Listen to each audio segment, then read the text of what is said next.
आज हम देखने वाले हैं बच्चों एरोबिक और एनारोबिक रेस्पिरेशन में डिफरेंस के बारे में। ठीक, सबसे पहले आपका एरोबिक रेस्पिरेशन का इक्वेशन आपको पता होना चाहिए कि एरोबिक रेस्पिरेशन में क्या होता है। जो ग्लूकोज होता है बेटा C6H12O6, ये क्या करता है, आपका ऑक्सीजन से रिएक्शन करता है और उसके अलावा ये किसमें चेंज हो जाता है, कार्बन डाइऑक्साइड, वाटर और उसके अलावा ATP।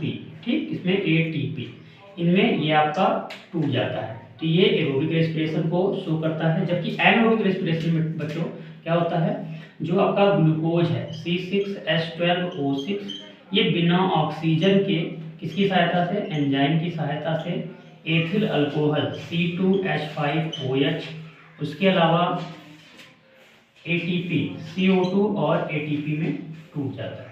ठीक, ये एनारोबिक रेस्पिरेशन का इक्वेशन है। पहले तो ये इक्वेशन आपको पता होना चाहिए। दूसरा क्या है, एरोबिक रेस्पिरेशन में जो फूड होता है वो कंप्लीटली ब्रेक हो जाता है, यानी कि फूड इज कंप्लीटली ब्रेक किया। यहाँ पे जो फूड है वो पूरी तरीके से ब्रेक हो जाता है। जबकि एनारोबिक रेस्पिरेशन जो होता है उसमें फूड जो होता है इनकम्प्लीटली ब्रेक होता है, यानी कि इनकम्प्लीट ब्रेकडाउन ऑफ फूड। ठीक, तीसरा डिफरेंस क्या है बच्चों, जो एरोबिक रेस्पिरेशन होता है वो कहाँ पे परफॉर्म होता है, माइटोकॉन्ड्रिया, यानी it perform inside mitochondria of cell. जबकि एनारोबिक रेस्पिरेशन कहाँ परफॉर्म होता है, ये साइटोप्लाज्म ऑफ सेल, परफॉर्म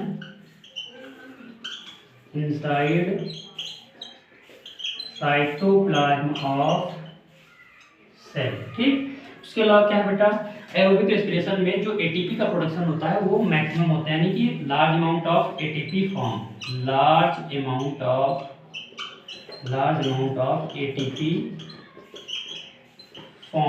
जबकि एनारोबिक रेस्पिरेशन में फूड का इनकम्प्लीट ब्रेकडाउन होता है। इस वजह से यहाँ पे क्या होता है, स्मॉल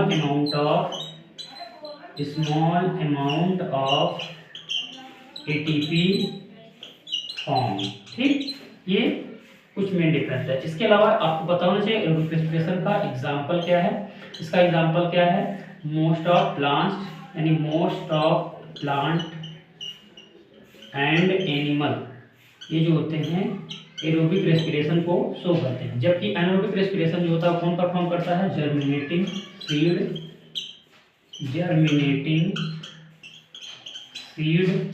ठीक, उसके अलावा ईस्ट, उसके अलावा बैक्टीरिया, उसके अलावा हम लिख सकते हैं सम बैक्टीरिया। ठीक, तो ये मेन डिफरेंस एरोबिक और एनारोबिक रेस्पिरेशन में है। ठीक।